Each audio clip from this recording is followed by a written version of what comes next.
Let's bring in former Florida Attorney General Pam Bondi, also a former special advisor to President Trump. Pam, good to see you. Thank you very much for being here. So you hear Attorney General Garland saying that the attempt on former President Trump's life was a, quote, heinous act, and that they are doing everything they can to bring justice in this case. What's your reaction?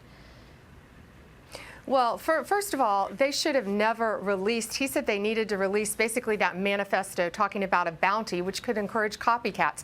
I do not believe in my years and years of prosecuting that should have ever been released. They had sufficient evidence to keep him in as a flight risk. As you said earlier, he had a passport, he had 6 cell phones, he had driver's license, he had a map to get from Palm Beach to Mexico. That's the flight risk. A threat risk is he had his thumbprint on a gun. He was at Mar-a-Lago where the president, or at the Trump National Golf Course where the president was about to golf that next hole. He was a threat. Everyone knows that. He would have not been released. You would have never released that information. I don't understand why they did that.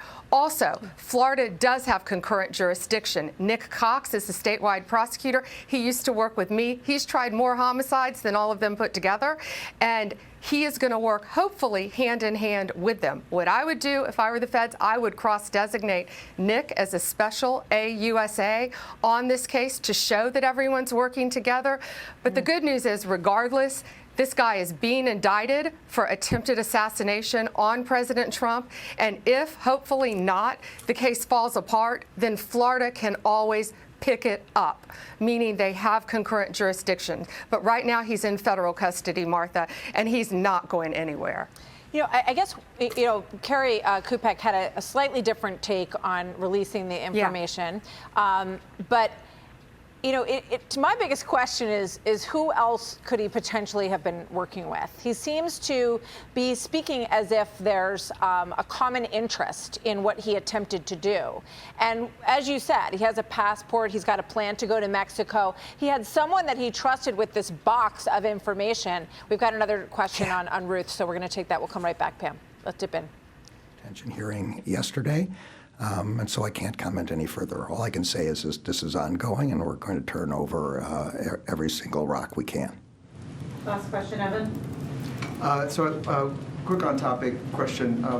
We saw in the previous complaint with regard to Apple, you know, there was some questions about the Apple Pay and development of Apple Pay. I'm wondering whether, with regard to its the complaint. All right, as you can see, they're talking about this Visa antitrust case, and they're bouncing back and forth between the assassination attempt and the Visa story. So, Pam, you know, let me bring you back in. With regard to who he may have been potentially working with, there's obviously a couple of different possibilities here. Either he's a lone, you know, crazed assassin, or he was working with potentially other people and potentially in other countries. He had interest in Ukraine. He's talking about Iran in this statement. How concerned are you about that, and how committed do you think the Department of Justice is to uncovering that part?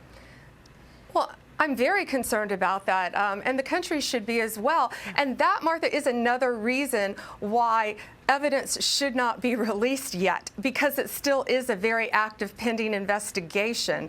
So you want to keep all of that close held until you figure out if someone else is involved. And who is this friend who he turned all this information over to, who waited 3 days to turn it in? So this friend could be a potential defendant, we don't know, or could be a potential witness. And also, yeah, he had been to Ukraine, he had been to numerous countries, he had lived in Hawaii, he has lived in Thailand, he traveled to Florida. So the guy's got resources, and that should frighten people as well. Yeah, he's apparently a roofer in Hawaii, and we all saw the inside of his car, but he's promising people over $100,000, and he seems to have no trouble traveling. So there's so many questions with this case. Pam, always good to see you. Pam Bondi, former Attorney General of Florida. Thank you very much, Pam.